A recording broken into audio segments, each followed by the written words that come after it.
Yang ketiga daripada al-adillah at-tabaiyah adalah saddud dzari'ah. Saddun itu maknanya menutup, dzari'ah maknanya jalan. Yaqulu Ibnul Qayyim al-Jauziyah, berkata Imam Ibnul Qayyim al-Jauziyah, anna dzari'ata, bahwasanya dzari'ah itu hiya makana wasilatan, sesuatu yang bisa menjadi perantara, wa tariqan, dan jalan menuju ila syai'i, kepada tercapai sesuatu. Nah, saya wasilahnya ke sini gara-gara dia, berarti saya jalannya ke sini gara-gara dia. Wa qala Al-Qarafi berkata, i'lam. Kalau yang pertama itu saya menjelaskan tentang definisi. Ya, saya memang tidak bertele-tele ya dalam hal definisi dzari'ah dari sisi bahasa apa, enggak terlalu bertele-tele. Saya langsung pada makna. Wa qala Al-Qarafi, berkata Imam Al-Qarafi, i'lam anna dzari'ata, sesungguhnya dzari'ah itu kama yajibu sadduha yajibu fathuha, sebagaimana wajib menutupnya jika memang bisa menyebabkan pada sesuatu yang dilarang, yajibu maka juga wajib, fathuha membukanya jika memang itu menyebabkan menjadi jalan atas terjadinya kemaslahatan. Jadi saddud dzari'ah itu maknanya adalah saddud dzari'ah ilal mafsadah. Kalau fathud dzari'ah maknanya fathud dzari'ah ilal maslahah, gitu loh. Sebagaimana wajib menutup dzari'ah atau jalan atau perantara, tadi kan makna dzari'ah kan wasilah atau tariq ya ilal mafsadah, yajibu fathuha ya lil atau ilal maslahah. Wa hiya qad tukrahu, dan kadang-kadang memang dzari'ah itu juga bisa jadi makruh. Wa qad tundabu, ini kok jadi panjang wawunya mesti wa qad tundabu, dan kadang-kadang disunnahkan juga, wa qad tubahu, dan kadang-kadang dimubahkan. Tsumma inna dzari'ata hiyal wasilah, kemudian kita tahu bahwa dzari'ah itu adalah wasilah. Idzan ma wasala ilal haram fahuwa haram, maka maknanya sesuatu yang bisa menuju pada haram dia haram. Wa ma wasala ilal wajib fahuwa wajib, kasa'il jum'ah wal haji, sebagaimana orang berjalan menuju Jumat maupun haji. Apa saja yang bisa menyebabkan dia untuk Jumatan, ya berarti bisa menjadi wajib karena Jumatannya wajib. Bagaimana juga dalam haji. Al-wasailu, wasail itu hiya turuqul mufdiyah. Sesuatu dikatakan wasilah manakala dia merupakan jalan-jalan al-mufdiyah yang menyampaikan, ifdha itu menyampaikan ilal maqasid, kepada tujuan. Wa hukmuha, maka hukmul wasail, hukum daripada mengerjakan sebuah wasail, hukmu ma afdat ilaihi, maka berlaku pula hukum apa yang menyebabkan dia kepadanya, min tahrimin wa tahlil. Sesuatu yang menyebabkan pada haram, maka sesuatu itu hukumnya bisa haram. Sesuatu yang kuat, afdhat itu kuat, menyebabkan kepada haram atau halal, maka halal. Ghairu annaha, hanya saja memang dia wasail itu akhfadu rutbatan, dia lebih rendah rutbahnya minal maqasid, daripada maksud. Li'annal maqasid hiyal mutadamminah lil masalih wal mafsadah, karena maqasid itu itulah yang mengandung kepada kemaslahatan dan kemafsadahan secara langsung.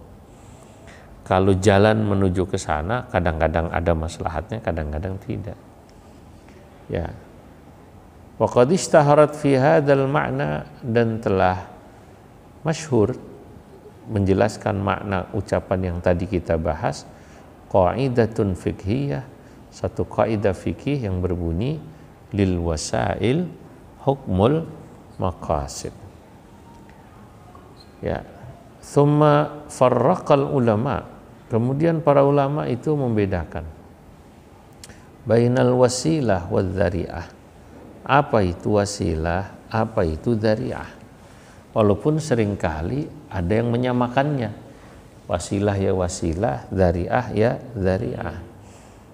Fa innaha, karena sesungguhnya ya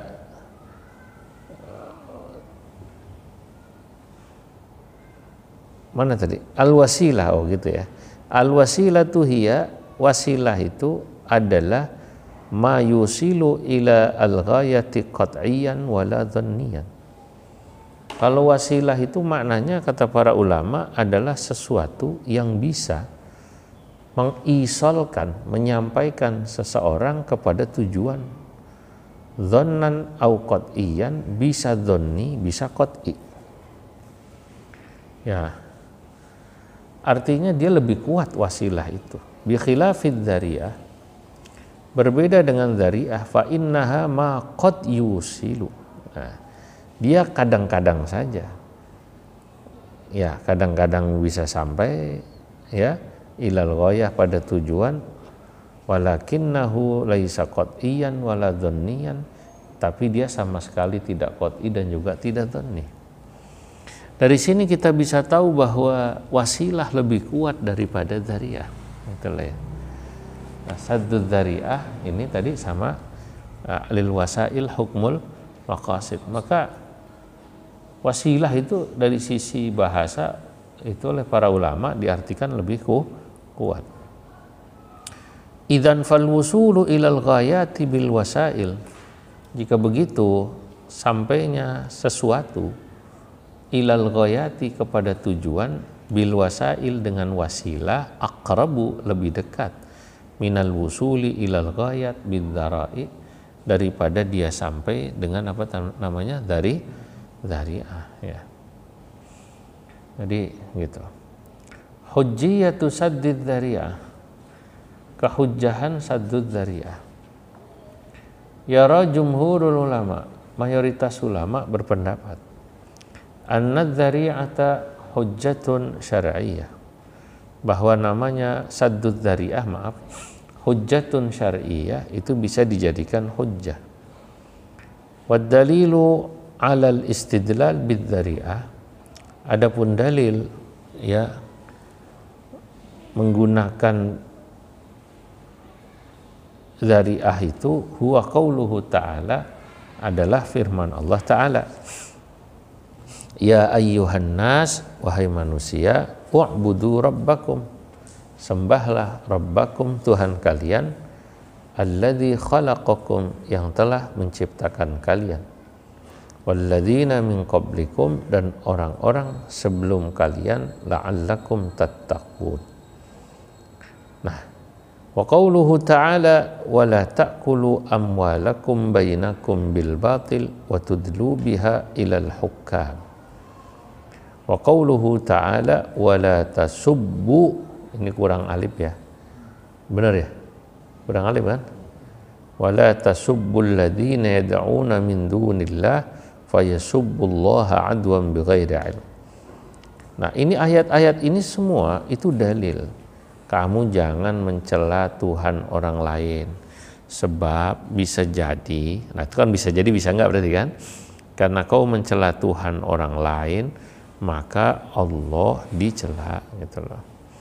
Jadi Allah dicela, dijelek-jelekin, kita dilarang mencaci Tuhannya orang lain siapapun. Nah, ini namanya kita diharamkan, dilarang mencela Tuhan orang, karena perbuatan itu bisa menjadi sabab, kadang qat'i, kadang dhanni, kepada mereka mencela kita. Sama juga hadis nanti, ya kita dilarang mencela bapaknya orang lain, karena dengan mencela bapaknya orang lain itu bisa menjadi sebab yusil, ya, bapak kita dicela dia. Ya, itu bisa menjadi, itu kan bisa ya bisa enggak. Ada orang bilang bapak lu Apa gitu. Dia balas, bapak lu juga samalah gitu. Malu gini, malu juga sama, kan gitu. Kadang-kadang ada orang nyaci Tuhan orang itu nggak berani atau nggak balas. Bukan berarti ketika dia nggak balas berarti kita nggak dosa, sama. Karena dia nggak balas mencaci Tuhan kita ada kalanya karena takut, satu. Dia dalam posisi takut, atau dianya bukan takut tapi dia bijaksana. Ngapain orang gila gue layanin, kita dianggap gila gitu.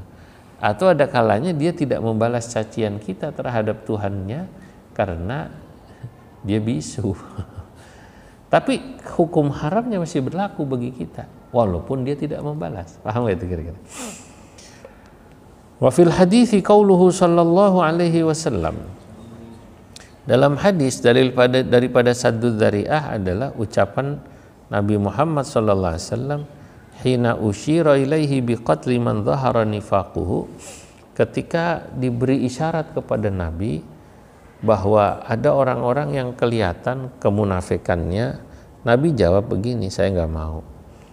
Enggak. Akhafu ayyatahaddatsan nas, aku khawatir orang-orang pada ngomong anna Muhammadan yaqtulu ashabahu, dan bagaimana Muhammad itu temannya aja dibunuh katanya. Jadi kan akhafu itu kan kekhawatiran. Kekhawatiran itu bisa terjadi, bisa tidak. Tapi kemudian Nabi tidak melakukan itu saddan lidzari'ah. Adzari'ah yang menyebabkan dia ngomong. Udah daripada dia omongin, enggak ada, saya nggak mau nerima. Sama kayak kita gitu. Ya, ini terima, nggak mau, ntar saya dikira apa lagi. Itu saddud dzari'ah. Dikasih hadiah nih sama si Fulan, diajak pergi ke sono, enggak, ntar nanti saya malah punya utang budi, takutnya saya kudu dukung dia, takutnya apa, takutnya saya dibilang ini dan itu. Itu namanya saddud dzari'ah ketika dia tidak mau melakukan. Ada orang nggak mau ngerokok, boleh jadi bukan karena dia menghukumi rokok itu katakan makruh ya, tapi dia menutup jalan yang bisa menyebabkan kekhawatiran sakit. Walaupun belum tentu ada orang ngerokok sakit. Ada juga orang ngerokok malah sehat. Kalau nggak ngerokok pusing. Ada juga begitu kan? Ya. Nah, wa qauluhu sallallahu alaihi wasallam, begitu juga hadis Nabi Muhammad sallallahu alaihi wasallam, laula anna qaumaki hadithu ahdin qaumaki. Laula anna qaumaki, jika bukan karena kaummu hai Aisyah. Aisyah ini ki ini kembalinya sama siapa? Siti Aisyah. Hadithu ahdin adalah orang yang baru masanya, atau hadithu ahdihim bi kufrin, yang mereka baru masanya dengan kekufuran. La asastul ka'baita ala qawaidi Ibrahim, saya pasti akan membangun Ka'bah dengan mengikuti bangunan Nabi Ibrahim. Ini kalau nggak ngaji nggak tahu dia, kalau cuman baca. Ini begini ceritanya. Nabi itu cerita sama Siti Aisyah. Ya, ini dulu katanya Ka'bah ini kena banjir. Dulunya gede, sampai bagian yang separuh bulat apa namanya itu? Hijir Ismail. Hijir Ismail, kenapa kita sholat sunnah di Hijir Ismail sama kayak sholat sunnah di dalam Ka'bah? Karena itu dulunya Ka'bah. Cuman ketika banjir, orang Quraisy itu lucu. Mabuk mau, zina mau, tapi kalau ngebangun masjid duitnya kudu halal. Ketika itu mereka urunan, duitnya kurang. Karena kurang, mestinya kan panjang nih segini. Ya udah persegi panjang, maka dibikin agak kotak sekarang ya. Sisanya dikasih tanda setengah lingkaran yang disebut dengan apa? Hijir Ismail. Ya udah, itu aja tandanya. Duitnya kurang. Nah, kemudian siapa yang meletakkan Hajar Aswad di tempatnya, dia bikin sayembara. Siapa yang berangkat ke masjid duluan, dialah gitu. Nah, maka terjadilah yang berangkat duluan siapa? Nabi Muhammad sallallahu alaihi wasallam. Cuma Nabi bijaksana, pimpinan-pimpinan suku suruh megang pojok-pojok, ya kan? Nah, Siti Aisyah ngomong, Ya Rasul, kalau gitu sekarang kan kita sudah menang, kau sudah menguasai Ka'bah. Ini sesudah Fathu Makkah ini hadis ini. Nah, Anda harus ingat hadis ini. Nah, kenapa nggak dibangun seperti masa Nabi Ibrahim aja? Jadi Hijr Ismailnya dibongkar, Ka'bahnya digedein kan gitu kan?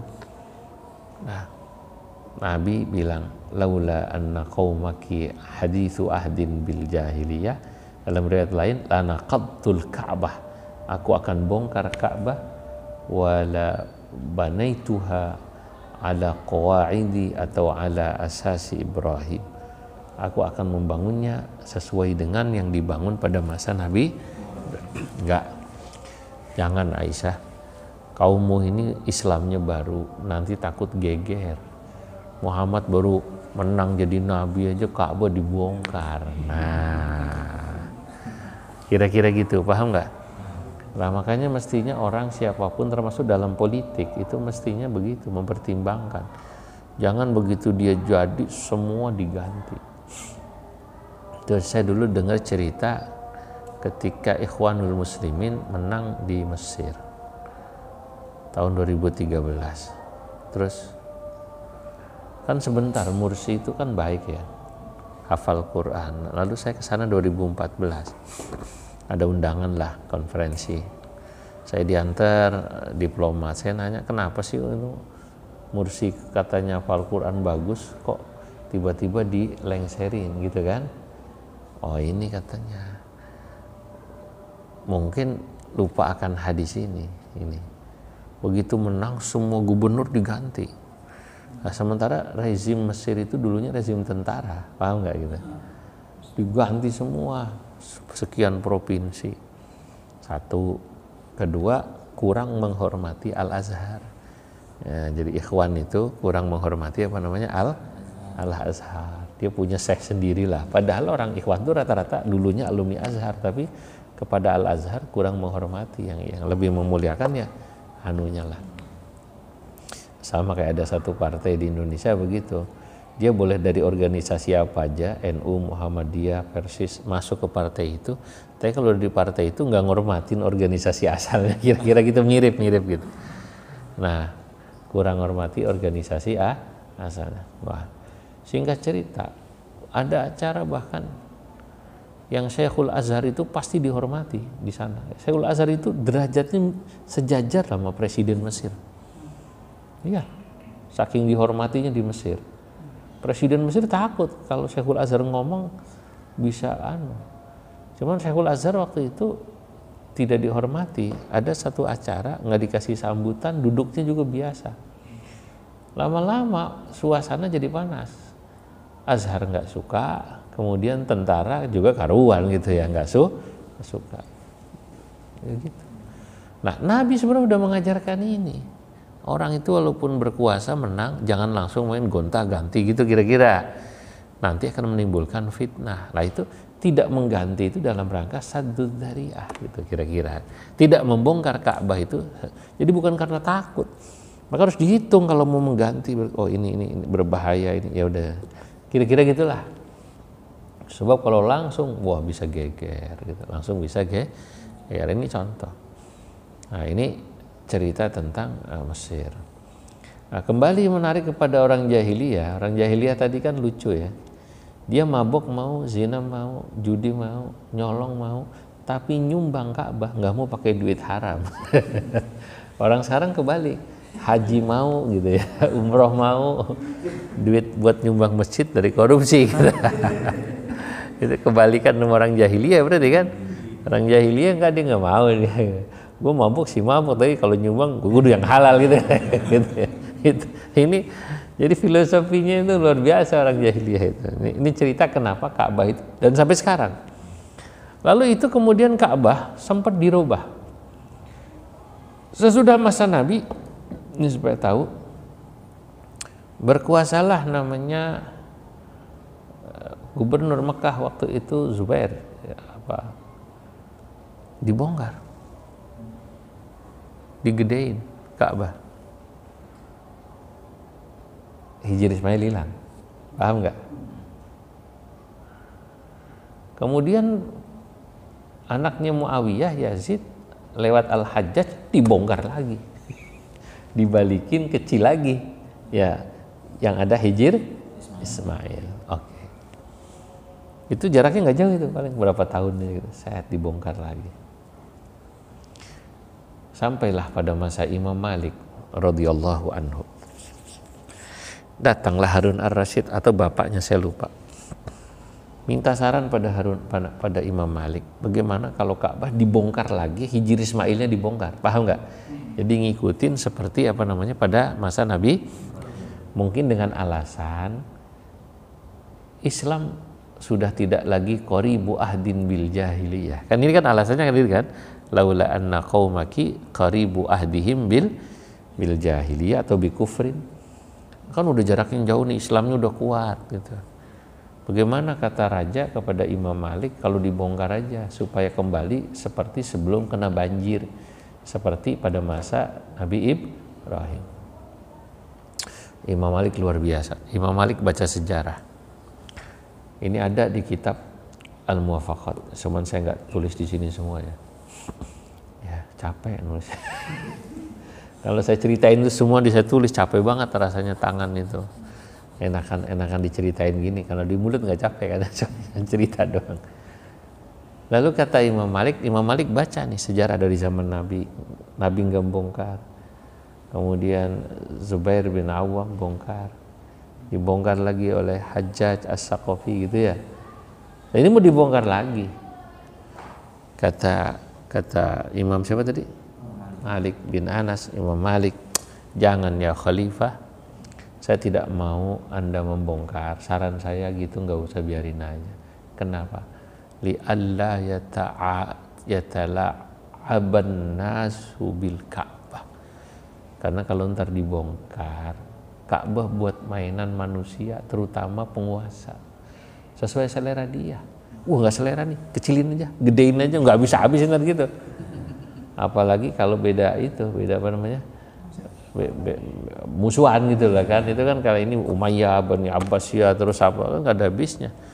Jadi Imam Malik melakukan saddud dzari'ah atas itu. Jadi ini langsung Ka'bah ini contoh yang nyata tentang saddud dzari'ah itu dari masa Nabi dipraktekkan oleh siapa? Imam Malik. Imam Malik nggak mau. Li alla yatala'abahan nas wal muluk.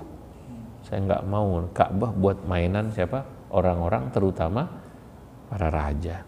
Kenapa Imam Malik tidak mau? Saddan lidzari'ah. Subhanallah. Itu. Udah itu aja cukup, ngaji itu asal paham itu. Dalilnya saddu dzari'ah itu cukup. Kuat banget itu. Qur'annya tadi wala tasubbul ladzina yad'una min dunillah fayasubbullaha adwan bighairi ilmi. Dzari'ah itu maqad yusilu, ya, mayusilu, kadang nyampe kadang enggak. Kalau wasail lebih kuat. Bedanya wasilah sama dzari'ah, kalau wasilah itu lebih kuat, karena lebih kuat maka dihukumi lil wasail hukmul maqasid, kan gitu kan. Nah, tapi kalau ini kadang ya kadang enggak. Nah, itu bedanya. Ya udah cukup, itu ngaji saddu dzari'ah gitu aja. Gitu. Wa muqtada hadzal hadits. Wa bi muqtada hadzal hadits afta Malik. Oh, udah saya tulis ini.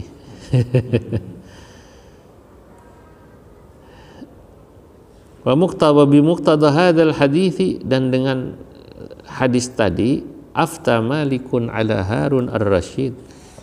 Ya, benar tuh udah saya tulis, ada di Al-Muwafaqat tuh halamannya, jusnya saya tulis. Nah, Imam Malik berfatwa kepada Harun ar-Rasyid hina arada ayyaruddal baita ala qawaidi Ibrahim, tatkala Harun ar-Rasyid ingin mengembalikan Ka'bah seperti pada masa siapa? Nabi Ibrahim. Faqala lahu, maka berkatalah siapa? Imam Malik, la taf'al, enggak usah, likaila yatala'aban nasu bi baitillah, supaya orang tidak menjadikan Baitullah buat main-main dia. Wa fi haditsil Arabi alladzi bala fil masjid, begitu juga salah satu di antaranya yang menjadi dalil adalah hadis tentang seorang badui alladzi bala fil masjid, yang dia kencing di dalam masjid. amaran nabiyyu bitarkihi, Nabi memerintahkan udah biarin orang itu jangan diganggu. Kenapa? Hatta yatimma baulahu, sampai dia selesai kencingnya. Wa qala la tuzrimu, jangan kau omelin, jangan dipelototin. Takut apa? Ya kalau dia lagi kencing diomelin, takutnya ntar dia kaget. Satu, kekagetannya membuat dia lari, kencingnya jadi acak-acakan, nah, malah nyebar.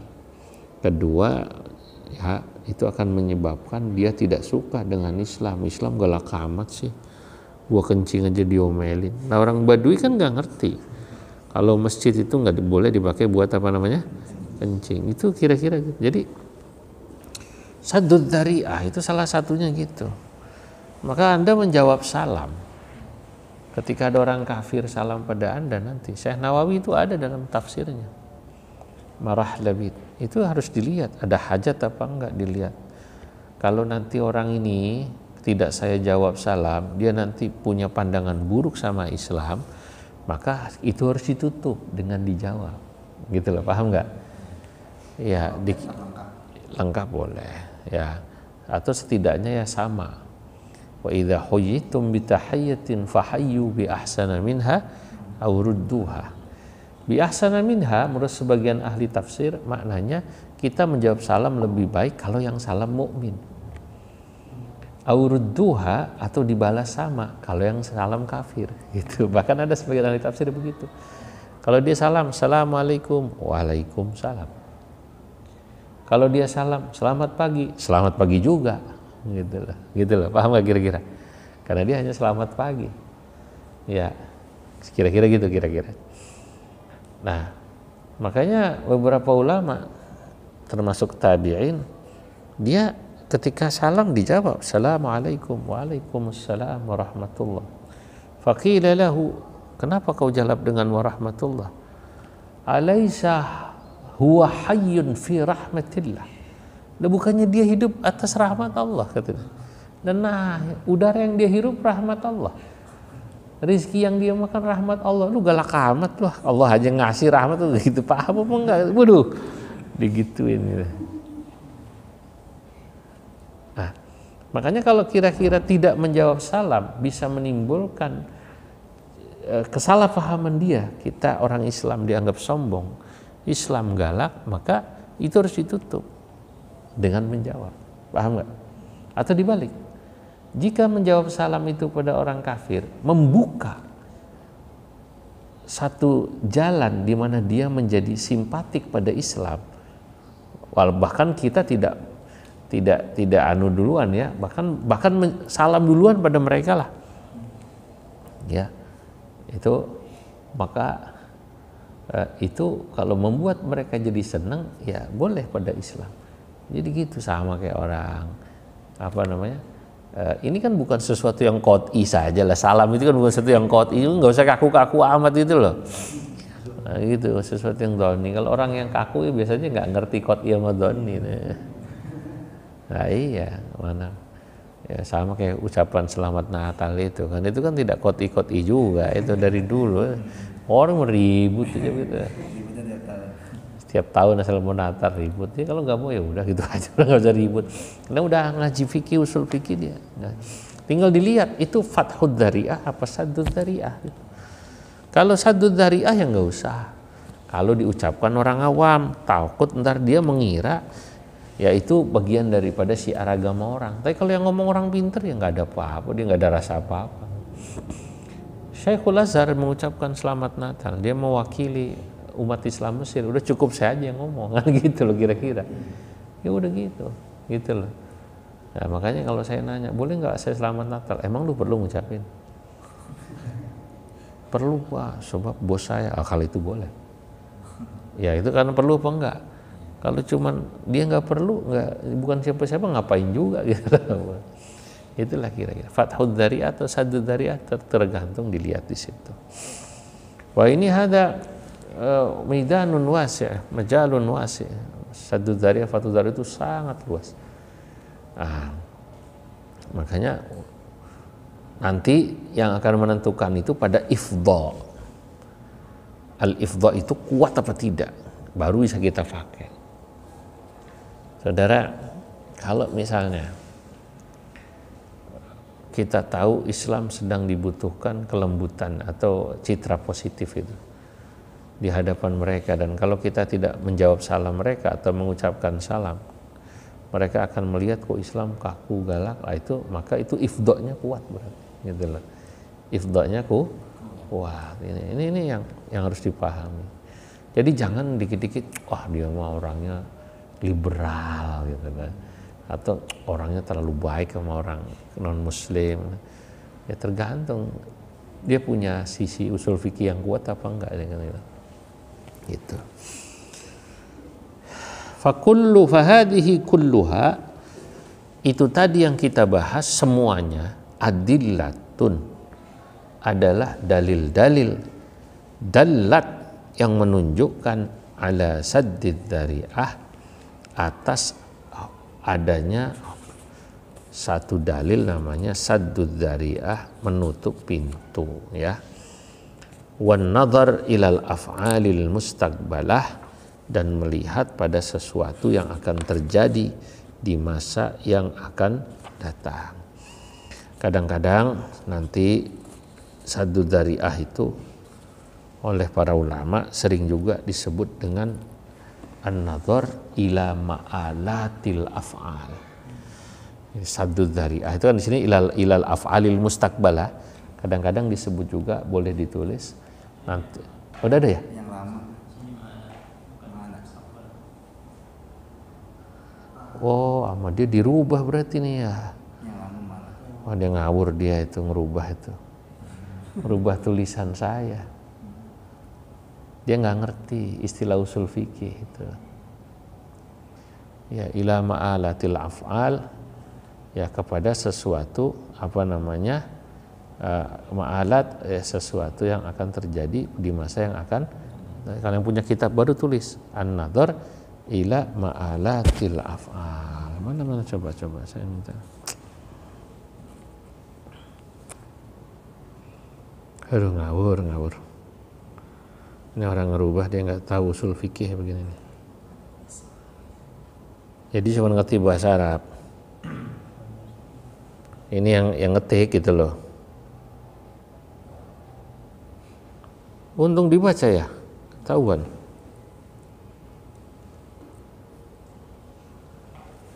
Masa ya? Gimana supaya bagus ya nih fotonya?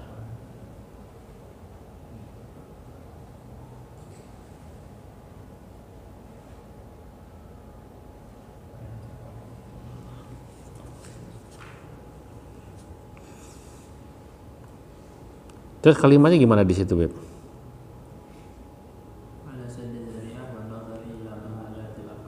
Terus? Oh gitu ya. Kalau gitu masih sama dia. Allahu Akbar.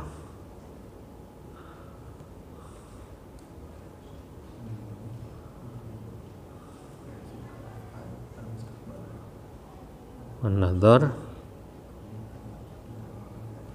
itu karena itu kalimat aslinya begitu di kitab apa namanya? Di kitab Al-Muwaffaqat.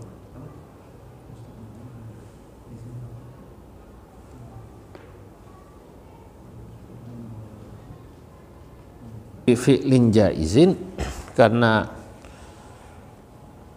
umumnya perbuatan yang terjadi di masa yang akan datang, ma'alat itu tadra'u, dia masuk atau jalan ya menjadi dzari'ah bi fi'lin jaizin ila amalin ghairi jaizin.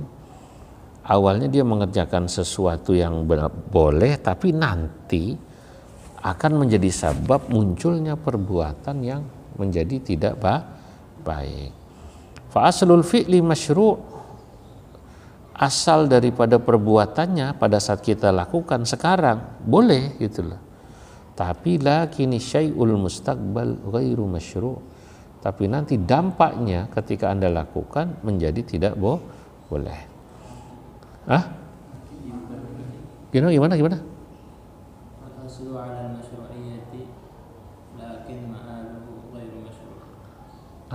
Itu lakin ma'aluhu ghairu masyru'. Nah ini kan. Saya tulis di Al-Muwafaqat ini.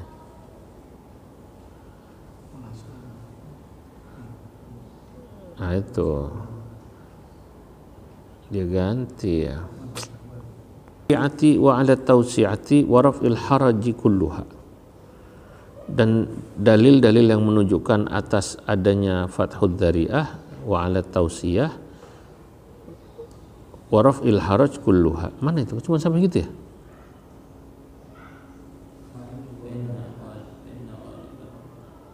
Fa inna ghalibaha simahun fi amalin ghairi masyru'. Fil asli lima ya'ulu ilaihi minar rifqi al masyru'. Benar gitu ya? Oke. Ya. Fahadhihi adalah al-adillatud dallah. Ini wa ataf. Ini kan tadi kan pertama fahadhihi kulluha adillatun dallat ala sadid dzari'ah, gitu kan? Wal adillatud dallah maksudnya ay fahadhihi aidan al-adillah ad-dallah ala fathid dzari'ah. Atafnya gitu. Paham kan? Wa ala tausi'ah. Jadi dalil-dalil Quran dan hadis di atas itu juga dalil fathud dzari'ah sekaligus dalil saddud dzari'ah. Wa ala tausi'ah sekaligus dalil tausi'ah memberikan keluasan, wa raf'il haraj kulluha, semuanya. Fa inna ghalibaha, karena umumnya ayat-ayat itu ya samahun memberikan toleransi fi amalin ghairi masyru', pada perbuatan yang awalnya tidak boleh fil asli dalam hukum asal, tapi di sana ada sisi positif. Kalau fathud dzari'ah itu lima ya'ulu ilaihi minar rifqil masyru', karena ada situasi di mana yang akan terjadi nanti di belakang minar rifqil masyru'i, pada sesuatu yang akan disyariatkan. Contohnya gini, orang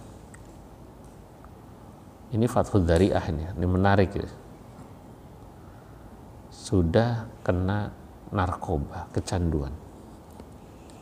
Cara ngobatinya dia harus diobatin dengan narkoba juga, cuman dikurangi dosisnya. Dia nggak mungkin nggak pakai narkoba sama sekali, paham nggak? Al aslu ghairu masyru'. Oh ya udah tahu narkoba dipakai ghairu masyru'. Walakin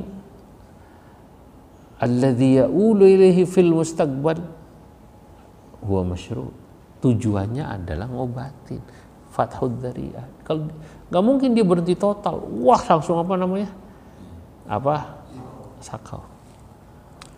Sama kayak ada orang awalnya pelit sehingga dia tidak mau mengeluarkan sedekahnya, zakatnya. Dia baru keluar duitnya buat sedekah dan zakat kalau di alam. Lu angkat aja deh dia kayak jagoan Bogor dia mah katanya. Di alam, di sanjung, sehingga riya dia. Riya fil asli ghairu masyru'. Paham enggak? Walakin ma'aluhul mustaqbal masyru', karena dengan dipuji-puji dia riya, dia zakat. Nah itulah luar biasa ya. Tapi rahasia ngomong-ngomong nih jarang nih kita ini. Nah itu. Nah, ya kalau nggak ngaji usul fikih ini nggak paham. Ya.